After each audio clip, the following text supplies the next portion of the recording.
자, 오늘 우리 주신 하나님의 말씀은 창세기 28장 18, 19절, 31장 48절, 49절, 32장 30절 말씀입니다.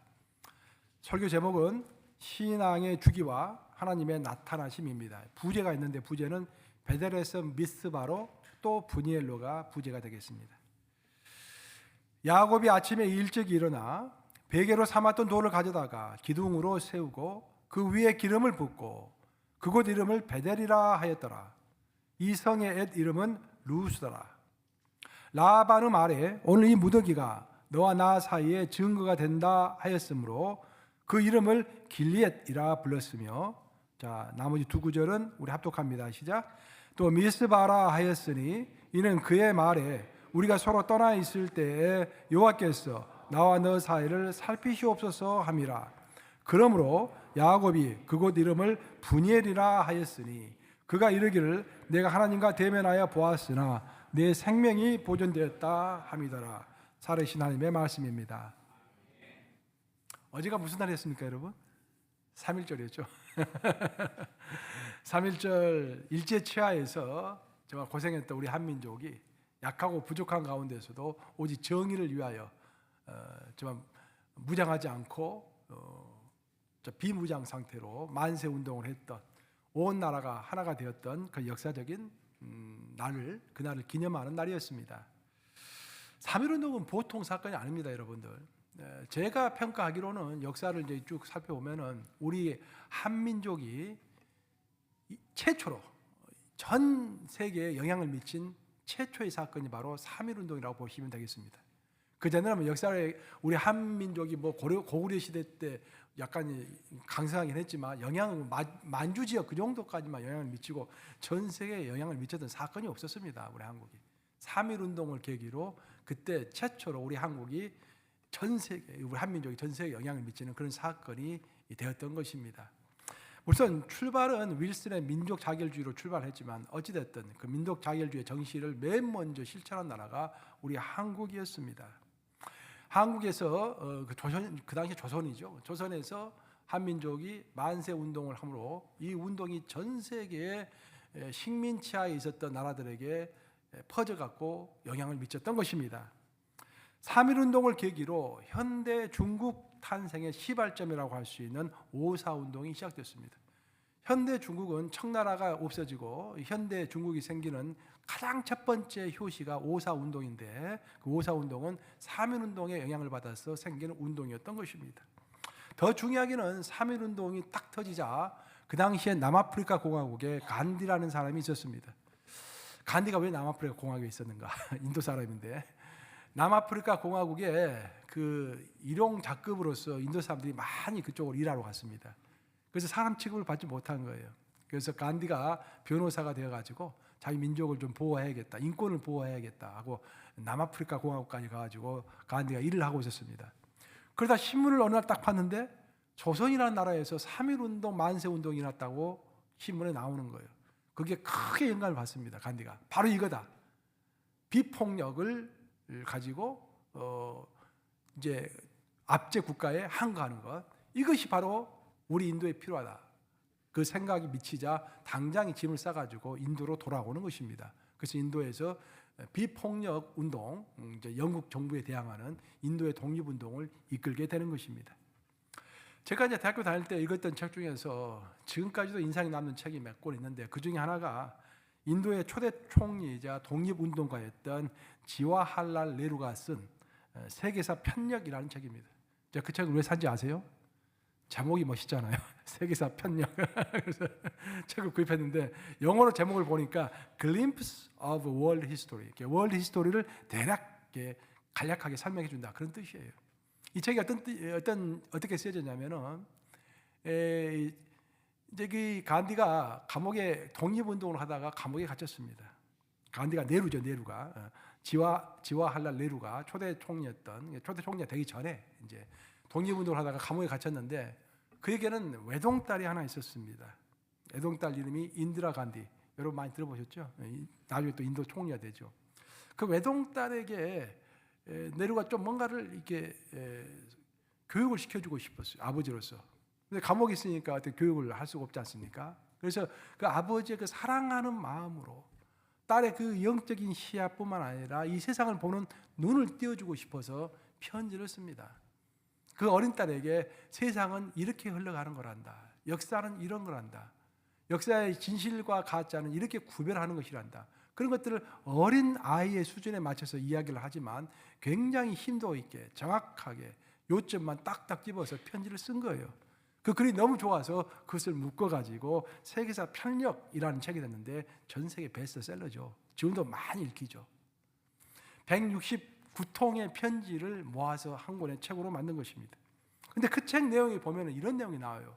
제가 그 읽고서 깜짝 놀랐던 내용인데 그 조선이 나옵니다. 그게 1919년 자유를 되찾기 위해 싸우는 조선민족의 조직체가 정식으로 독립을 선언하고 일본인에 반항했다. 그들은 수없이 죽어갔고 수없이 일본 경찰에 구속되어 혹독한 고문을 당했다. 조선에서 평범한 학생 또는 젊은 여성, 소녀가 투쟁의 중요한 역할을 하고 있다는 것을 듣는다면 너도 틀림없이 감동을 받을 것이다. 딸에게 조선을 가르칩니다.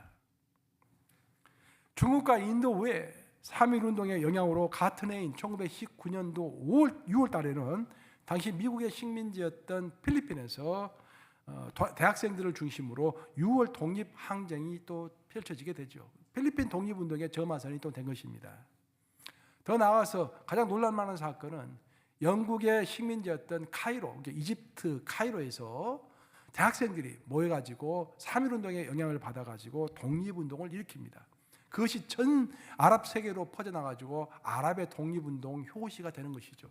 아랍 독립의 출발점이 3.1운동이었다는 것입니다. 대단한 사건 아닙니까, 여러분? 그러니까 이 한국이란 조선이라는 나라가 태어나가지고 전 세계에 영향을 미친 최초의 사건이었다 그런 말입니다. 사랑하는 여러분, 뭐든지 우리가 따라서 하는 것은 쉽지만 맨 처음 시작하는 것은 힘든 것입니다. 그런데 1919년에 세계에서 처음으로 한민족이 비폭력 독립만세 운동을 선구적으로 해냈는데 그 원동력이 바로 기독교 정신을 중심으로 한 모든 국민의 하나됨이었다라는 것입니다. 민족 독립운동가 33명 중에서 독립선언서를 발표한 33명 지도자 중에서 절반이 바로 우리 기독교 지도자들이었습니다. 기독교 정신 하에서 하나님 의지하면서 모든 국민이 하나 되어서 비록 힘은 없었지만 비폭력으로 만세운동을 했던 것입니다. 하지만 그로부터 106년이 지금 흘렀는데 어제 3.1절 날은 정말 3.1운동의 가장 기본적인 정신이었던 하나됨, 그것이 여지없이 깨지는 그런 사건이 어제 있었습니다. 언론을 통해서 보셨겠지만 우리의 처음 조국인 한국은 완전히 두동강이 났습니다. 그러면 왜 이와 같은 슬픈 현실이 한국 사회에 드러나게 된 것입니까? 생각해 봐야 할 거 아니겠습니까? 그 원인을 아주 거칠게 한마디로 표현하자면 한국 사회가 아직도 성숙에 이르지 못했다라는 것입니다. 국가든 사회든 개인이든 어떤 지위를 얻으면 그 지위에 걸맞는 깊이와 원숙함 그리고 성숙이 있어야만이 그 지위를 유지해 갈 수가 있는 것입니다. 얻는 것은 한순간이었지만 유지하는 것은 오랜 시간을 거쳐서 유지해 가야 하는 것입니다. 하지만 한국은 아직도 한국 사회가 그 한국의 국력에 비례해서 성숙에 이르지 못한 면이 여러 군데 있다는 것이 이번에 절실하게 드러나 버린 것입니다. 대통령이든 국회의원이든 재판관이든 한 기관의 기관장이든 또 회사의 사장이든 사회에서 살아가는 모든 사람은 그 지위에 걸맞는 권세를 얻지만 그의 능력과 부지런함으로 오직 그의 성숙함으로만 그의 원숙함으로만 그 권세를 유지하는 것입니다. 이것은 우리 신앙의 세계에서도 똑같습니다. 예수님을 영접한 사람은 그 믿음의 고백으로 하나님의 자녀가 되는 권세를 순식간에 얻습니다. 어제는 내가 하나님의 자녀가 아니었을지라도 오늘 내가 마음으로 믿어서 입으로 시인하면 하나님의 자녀가 되는 권세를 오늘 곧바로 얻게 되는 것입니다. 어찌 보면 쉬운 것입니다. 하지만 오직 성숙으로서만 오직 진보로서만 신앙의 발전으로서만 구원의 목적을 이룰 수가 있는 것입니다. 어린아이들은 자꾸 넘어집니다. 하지만 금방 일어섭니다. 하지만 어른들은 잘 넘어지질 않아요. 하지만 어른들은 한 번 넘어지면 일어서기가 힘듭니다. 아주 심하게 다치는 것입니다. 신앙생활도 마찬가지입니다, 여러분. 믿음의 초신자들은 잘 넘어집니다. 하지만 금방 털고 일어섭니다. 또 우리가 비난하지를 않아요. 아니, 믿음 생활 시작한 지가 1년밖에 안 됐는데 큰 실수한다고 해도 어리니까 하고 다 봐줍니다. 하지만 믿음의 경륜이 오래된 사람이, 내가 교회를 20년 다니고 예수를 영접한 지 30년이 된 그런 사람이 넘어지면은 스스로 일어서기가 쉽지가 않습니다. 그뿐만 아니라 그를 알고 있는 많은 사람들은 그가 오래된 크리스찬인 것을 알기 때문에 많은 주변의 많은 사람들에게 부정적 영향을 주는 것입니다. 그래서 성숙한 사람이, 나이 든 사람이 오히려 넘어지는 것은 치명적인 것입니다. 그래서 넘어지지 않도록 우리는 신앙생활 해나가면서 계속해서 성숙을 이루어가야 할 줄로 믿습니다. 사도 바울은 그 수제자 디모데를 교훈하면서 다음과 같이 엄히 경고하고 있죠. 디모데 전서 4장 15절입니다. 한번 같이 읽어보겠습니다. 시작. 이 모든 일에 전심전력하여 너의 성숙함을 모든 사람에게 나타나게 하라. 너무도 명확하지 않습니까? 당신은 어제도 새로웠는데 오늘 또 새롭네. 이야, 대단하오. 그런 말을 들으라 이 말이에요. 당신은 내가 10년 전에 만나고 오늘 또 만났는데 또 갔네. 그러지 말아라는 거예요. 매일 바뀌라 이 말입니다. 내가 바뀐다고 주장해서 바뀌는 것이 아니라 다른 사람들이 인정할 수 있을 만큼 매일매일 바뀌라 그런 말입니다. 성숙해지라 그런 말이죠. 우리 하나님은 완성된 사람을 찾으시는 하나님이 아니십니다. 반면에 부족하지만 그리스도의 장성한 분량을 향해서 성숙하려고 애쓰는 사람을 찾으시는 하나님이실 줄로 믿으시기 바랍니다. 이제 더 이상 배울 필요가 없다고 말하는 사람, 성경을 읽어도 어떤 교훈과 신선함을 얻지 못한다고 고백하는 사람들, 하나님은 사용하실 수가 없는 것입니다. 우리 요렇게 한번 17장 17절과 18절 한번 같이 읽어보겠습니다. 시작. 사람이 무엇이기에 주께서 그를 크게 만드사 그에게 마음을 두시고 아침마다 고온증하시며 순간마다 단련하시나이까. 하나님 우리를 어떻게 인도하시는가를 아주 명확하게 설명하고 있는 구절입니다. 우리 하나님은 1년에 한 번만 인도하시는 것이 아니라 아침마다, 매일 아침마다 곤징, 영어로 보면 visit, 아침마다 나를 방문하시고 examination, 아침마다 나를 점검하시고 더 나아가서는 매 순간마다 지금도 여러분들의 마음을 테스트하시는 하나님이시다 그런 말이에요. 우리 하나님은 가끔씩 한 번씩 나타나셔가지고 우리 마음을 새롭게 해주시고 우리를 가르쳐주시고 그런 하나님이 아니시나 매 순간마다 우리에게 다가오시고 우리를 가르치시고 우리를 점검하시는 그런 하나님이다 그런 말이에요. 만약 우리가 하나님을 향한 열정뿐만 아니라 성경을 읽어도 어떤 신선함이 없다고 한다면 이 신앙의 끝입니다. 생명의 끝이에요. 그 기도 열심히 해야 합니다. 저는 아직도 새벽에 새벽 기도하고 나올 때는 항상 이 가슴이 떨리고 기분이 좋아요. 아침에 올 때는. 보통은 새벽 기도 시작할 때 내가 이제 많이 웃잖아요. 웃는 게 억지로 웃는 게 아니라 진짜로 기분이 좋아요. 새벽에 와서 이렇게 하면 또 오늘 새벽 기도 설교할 때가 마음이 편해요. 주일 설교는 여러 종류의 사람들 있지 않습니까? 그래서 좀 신경도 쓰이고 그러는데 새벽에는 뭐 내가 하고 싶은 말 다 하잖아요. 그냥 별로 언거가 별로 없어도 이렇게 쭉 보고서 내가 생각해서 이렇게 하잖아요. 이렇게 편안하게 할 수 있어요, 내가. 새벽에 항상 즐거워요. 그 말씀을 똑같은 말씀을 보더라도 말씀이 그때그때마다 새로운 거예요. 또 할 이야기가 있고. 사실 우리가 성경 66권을 가지고 있지만 66권 중에서 설교를 통해서 강의할 만한 책은 한 3분의 1 정도밖에 안 돼요. 그것을 평생 내가 목회한다면 여러 번 반복할 수밖에 없는 것입니다. 근데 옛날에 했던 것을 그대로 똑같이 한다면 얼마나 실증이 나겠어요. 근데 그렇지 않다라는 거예요. 왜? 성령은 매일 새로우시니까. 방금 우리가 욥기에서 본 것처럼 우리 하나님은 매일 아침마다 매 순간마다 나를 도전하시고 나를 이끌어 주시니까 항상 우리가 새로운 것입니다.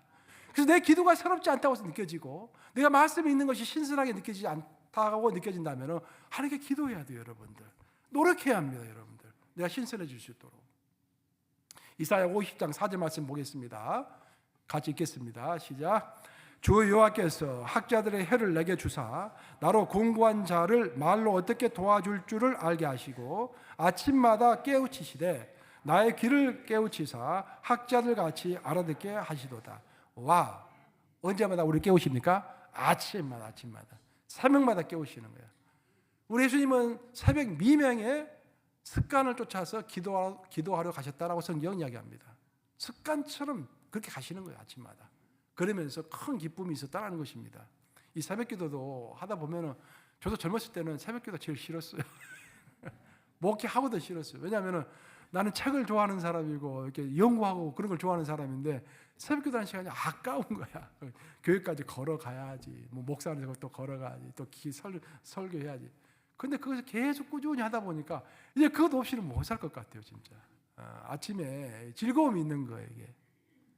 아침마다 깨우시니까 하나님께서 그런 맛을 알아야 한다, 그런 말입니다. 우리가 바로 이래서 우리는 하나님의 말씀이 나에게 신선하게 다가오지 않을 때, 기도가 깊이 들어가지 않을 때, 십자가에 대한 감격이 무뎌질 때, 천국에 대한 소망이 희미해질 때, 바로 그때 우리는 몸부림을 쳐야 하는 것입니다.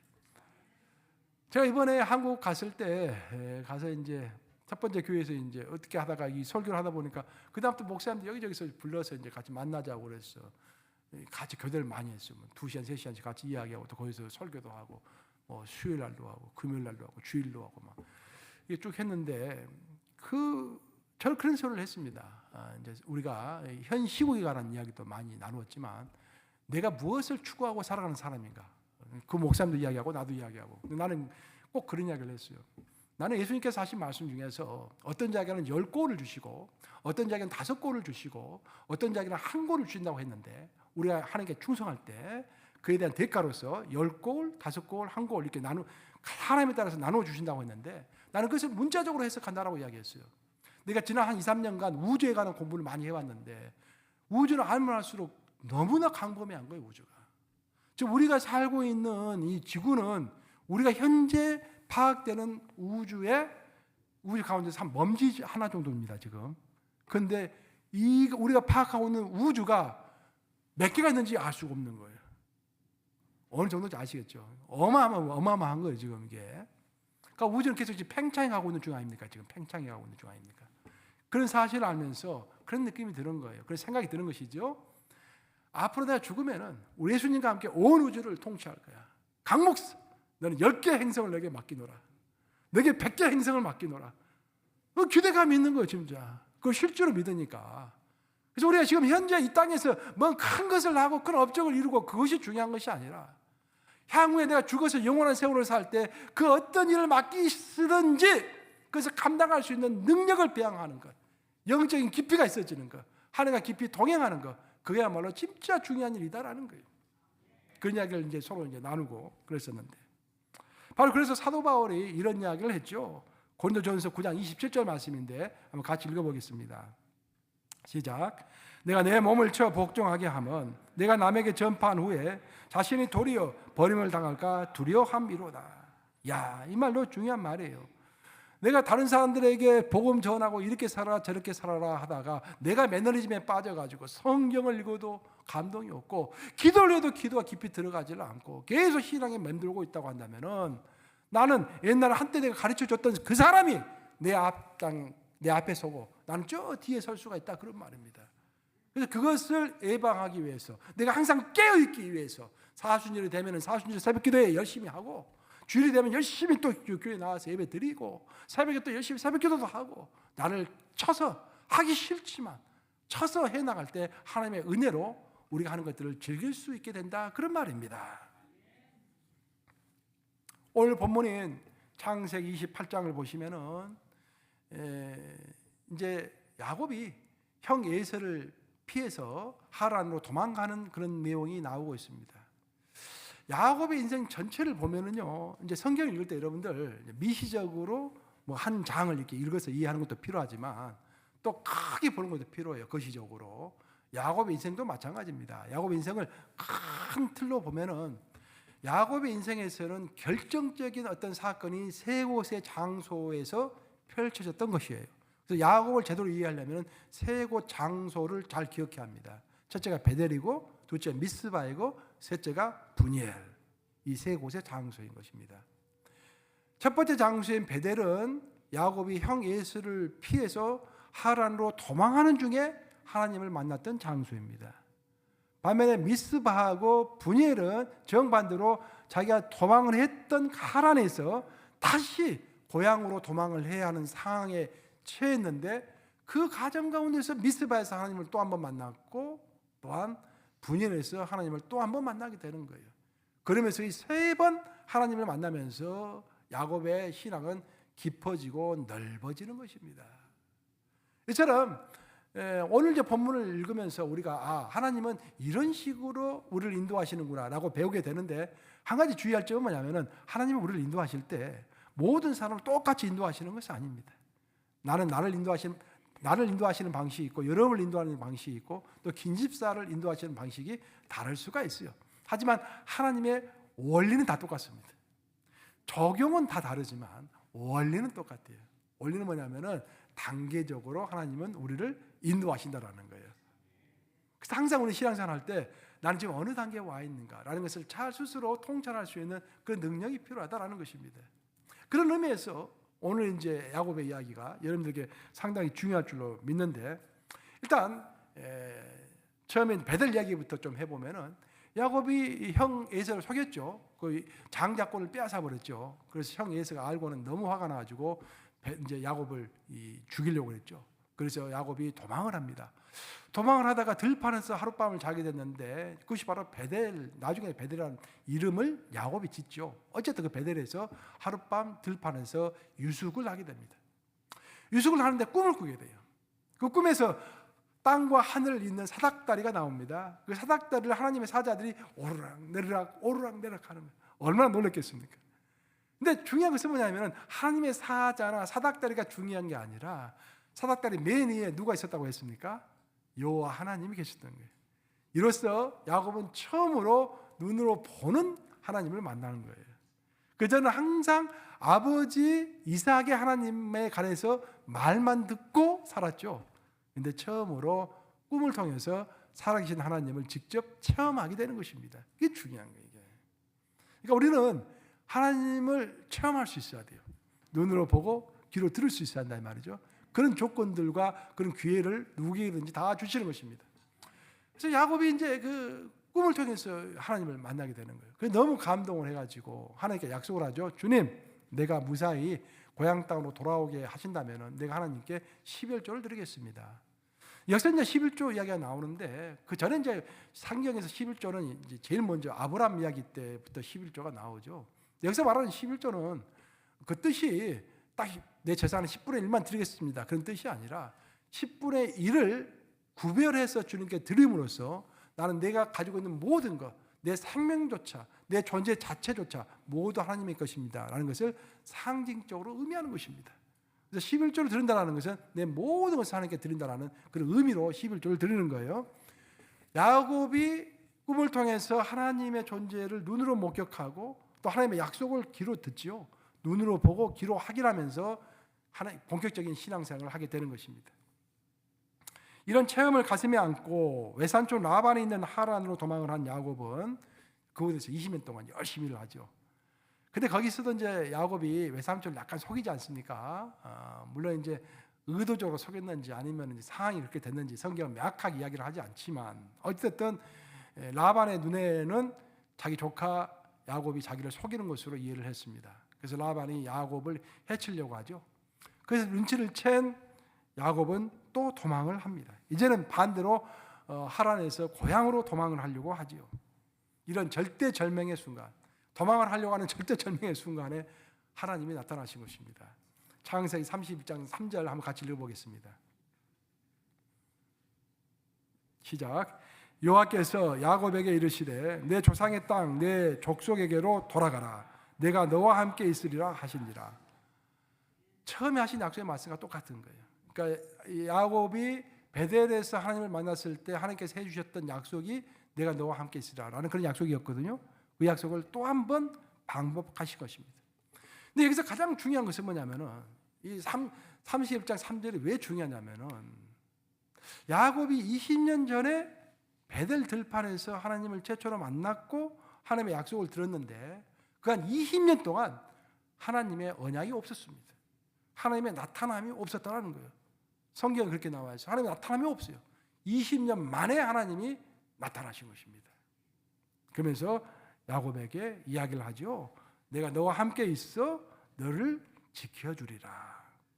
이로써 야곱은 두 번째로 하나님을 만나면서 하나님이 어떤 분인지를 깨닫게 됩니다.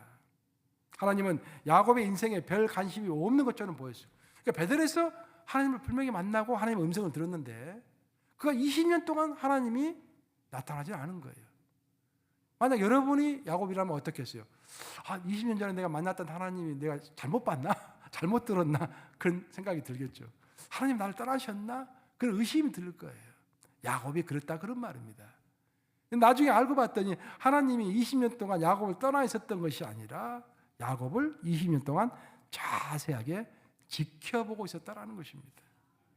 그 이야기가 계속해서 이제 미스바의 사건으로 이어지는데 하나님의 나타나심과 명령하심에 용기를 얻은 야곱은 가족과 종과 모든 소유를 가지고 외삼촌 라반을 피해서 도망을 합니다. 외삼촌은 화가 나가지고 야곱을 쫓아가죠. 그래서 드디어 야곱을 따라잡습니다. 딱 만나가지고 야곱에게 해코지를 하려고 하는데 그때 하나님이 이번에는 라반의 꿈속에 나타나시죠. 꿈이 참 중요한 거예요. 성경 읽어보면 꿈을 통해서 하나님께서 말씀 많이 하십니다. 라반의 꿈속에 하나님께서 나타나셔가지고 어떤 말과 방법으로도 야곱을 위협하지 말라, 어떤 말도 하지 말고 어떤 방법도 취하지 말라라고 경고하시죠. 라반이 얼마나 놀랐겠습니까? 깜짝 놀래가지고는 하나님의 명령을 붙들고서 야곱을 해코지하면 안 되겠구나라고 생각하고 야곱을 만나가지고 우리 평화협정을 맺자라고 이야기를 합니다. 그래서 야곱하고 라반 사이에 더 이상 전쟁을 하지 말자, 서로 싸우지 말자라는 평화협정을 맺게 되고 그 평화협정에 대한 증거로서 그 근방에 있는 돌덩어리들 다 모아서 돌무더기를 만드는 거예요. 그리고 그 돌무더기를 이름하기를 미스바라 했다는 것입니다. 그 미스바가 어떤 뜻인가? 영어로 말하면 워치타워, 감시대라는 감시대. 하나님이 지켜보신다는 것입니다. 너가 계약을 평화 조건을 지키는지 안 지키는지 지켜본다라는 의미에서 라반이 그것을 미스바라고 이야기했지만 성경 전체적인 내용을 보면은 사실 이 미스바라는 단어는 야곱이 지난 20년의 인생 역정을 통해서 배운 교훈을 한마디로 요약하고 있는 단어라는 것입니다. 즉 우리 하나님은 우리의 모든 것을 다 보고 계시는 워치타워의 하나님, 감시대의 하나님이다라는 거예요. 자, 생각해 보세요. 야곱은 베들에서 하나님을 만났는데 그 이후에 하나님이 나타나지 않았습니다. 그렇지만 하나님이 없었던 게 아니라 하나님은 그를 지켜봤다는 것입니다. 옆에서 간신히 외삼촌 라반의 위협을 피한 야곱은 고향으로 돌아가면서 마음이 편치 않았습니다. 왜냐하면 형 에서의 복수가 두려웠기 때문입니다.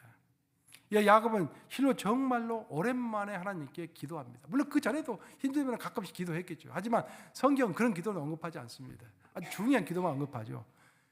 성경에 따르면 야곱이 기도다운 기도를 최초로 하는 거예요. 그 전에는 기도다운 기도를 해본 적이 없어요. 야곱이 항상 하나님이 먼저 이끌어 주셨지 야곱이 나서가지고 진지하게 기도해 본 적이 없었다라는 것입니다. 그런데 이제 자기 고향으로 돌아가면서 너무 두려워가지고 기도다운 기도를 하나님께 하는 것입니다. 내가 주께 간구하오니 내 형의 손에서 나를 건져내시옵소서라고 32장 11절에 보면은 야곱의 기도 내용이 나옵니다.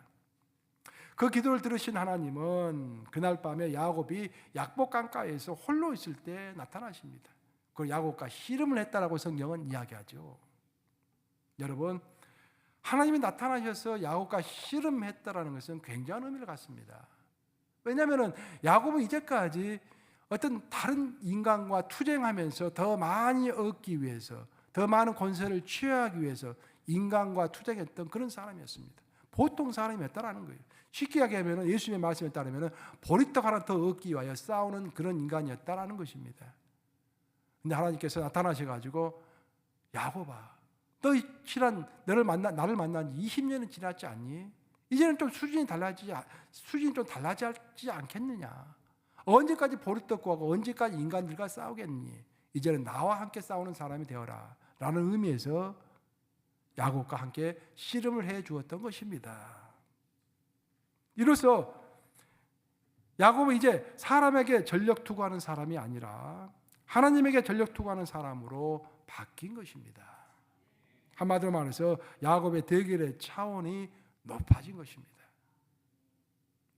하나님은 28절에서 야곱의 이름을 이스라엘이라고 바꾸어 불러야 한다고 말씀하셨습니다.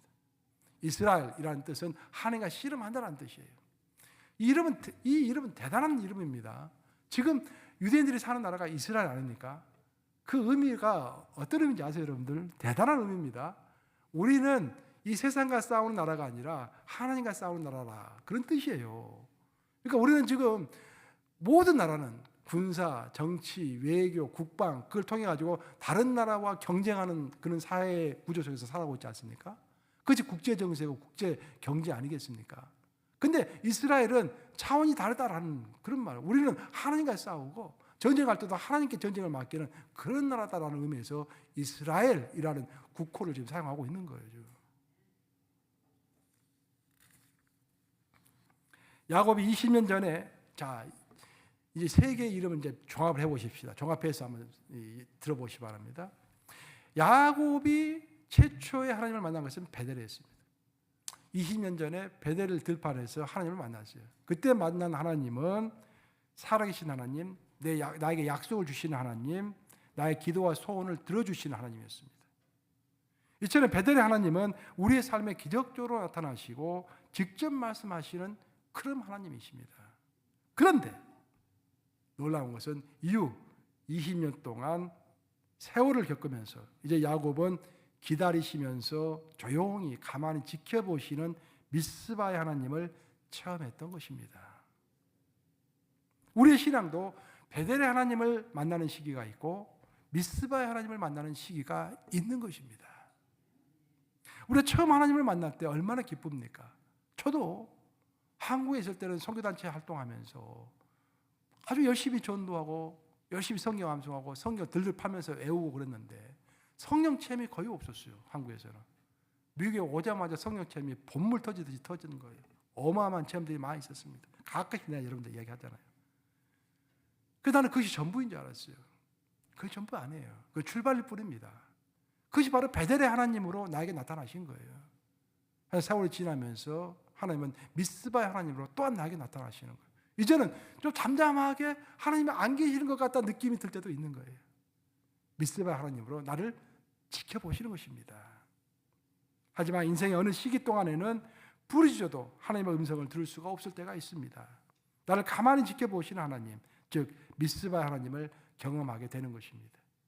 그리고 이 기나긴 미스바의 하나님의 기간, 하나님이 명확하게 나타나지 않는 것 같고 음성을 들을 수 없는 그런 기간을 인내로 온전히 하나님을 신뢰하면서 통과한 사람만이 하나님의 때에 드디어 분이엘의 하나님을 만나서 하나님과 씨름하는 사람이 되는 것입니다.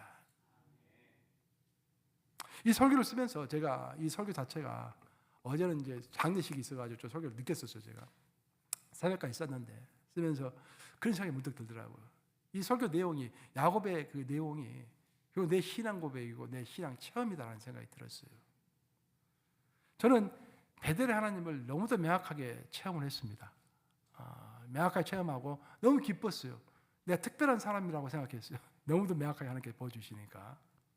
근데 지금은 내가 돌아서 생각해 보면 지금은 미스바의 하나님을 체험하고 있는 중입니다. 나를 지켜보시고 좀 지켜보시는 가운데 나는 100% 하나님을 신뢰해야 하는 것입니다. 매 나와의 투쟁 가운데서 내 믿음은 온전한가? 하나님은 100% 신뢰하고 있는가? 그러면서 꾸준하게 하나님의 나라를 위하여 언제든지 쓰임받을 수 있도록 준비해 나가는 것입니다. 조만간 분열의 하나님으로 분명히 나타나시겠죠. 그리고 하나님의 뜻대로 사용하시겠죠. 우리 모두는 이런 신앙적 기대가 있어야 한다. 그런 말입니다. 그래야 삶의 활기가 있고 어떤 기대가 있어야 열정이 나오고 열심히 나올 거 아니겠습니까? 우리 모두에게는 하나님 어떤 기대를 가지고 계십니다. 단지 우리는 어떤 사람은 지금 베델의 시기에 있을 뿐이고 어떤 사람은 미스바의 시기에 있을 뿐이에요. 아주 전국으로 하나님 우리를 분열 시대로 이끌기를 원하시는 것입니다. 하나님과 씨름하는 사람으로 우리를 이끌기를 원하시는 거예요. 그걸 기대하면서 반드시 내가 하나님과 씨름할 날이 있을 것이다. 기대하면서 이미 내가 씨름을 했다고 한다면 더 깊은 차원에서 하나님과 씨름할 것이다. 그런 기대감으로 살아가야 할 줄로 믿습니다. 신앙 성숙의 핵심 요소는 결론을 맺습니다. 우리들 신앙 성숙의 핵심 요소는 변함없이 신실하신 하나님의 사랑을 체험하는 것입니다. 이 체험이 정말 중요해요, 여러분들. 우리 존 웨슬리도 신앙의 4대 요소라고 했죠. 4대 요소 중에 하나가 체험하는 거예요, 체험. 물론 성경도 있어야 되고 전통도 있어야 되고 이성도 있어야 되지만 반드시 체험이 있어야 한다고 존 웨슬리가 이야기를 했거든요. 근데 루돌프 오토, 내가 이야기했죠. 루돌프 오토가 성스러움의 의미라는 책을 썼잖아요. 하나님을 체험해야만이 우리의 신앙이 또 다른 차원으로 넘어간다라는 그런 이야기.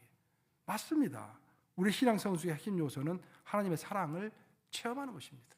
오늘 내가 설교한 야곱의 3가지 장소, 베델과 또 미스바와 또 분이엘, 이 3장소는 야곱이 인생의 전환기에 처했을 때 하나님을 만났던 장소입니다. 전환기 때 얼마나 불안했겠습니까? 마음이 불안하니까 하나님을 찾았던 것이고 그 불안한 상태에서 하나님을 체험했던 것입니다. 그 체험을 통해서 이스라엘의 영적 아버지가 될 수 있었죠. 체험은 떠날 수가 없는 것입니다. 신앙에서 가장 중요한 요소 중에 하나인 것입니다. 그래서 구약을 읽어보면 전부 체험 내용이잖아요. 특히 창세기는 전부 하나님을 체험한 내용도 나오고 있지 않습니까? 변함없이 신실하신 하나님의 사랑을 체험하는 것은 신앙 성숙의 핵심 요소입니다. 그리고 그 사랑을 주시는 하나님을 절대적으로 신뢰하는 것. 목소리가 들리지 않는다고 할지라도 일시적으로 들리지 않는다고 할지라도 신뢰하는 것. 이것 또한 신앙 성숙의 굉장히 중요한 요소다라는 것입니다. 베델에서 명확하게 들려주셨던 하나님의 음성이 지금은 들리지 않을 수가 있어요. 하지만 지금 그 음성이 들리지 않더라도 절대로 우리를 떠나지 않으시고 지켜보시는 미스바의 하나님을 신뢰하시는 그런 여러분들 되시기를 주님의 이름으로 축원합니다. 그리고 삶의 어려움이 올 때 인간과 씨름하기보다는 하나님과 씨름하시는 분열의 신앙으로 발전해가는 여러분들 되시기를 또한 주님의 이름으로 축원합니다. 여러분의 인생이 베델과 미스바와 분열을 지나갈 때 그때마다 더욱더 깊이 하나님의 사랑을 이해하고 그분께 헌신을 바치는 저와 여러분들 모두가 되시기를 우리 주님의 이름으로 축원합니다. 기도하시겠습니다.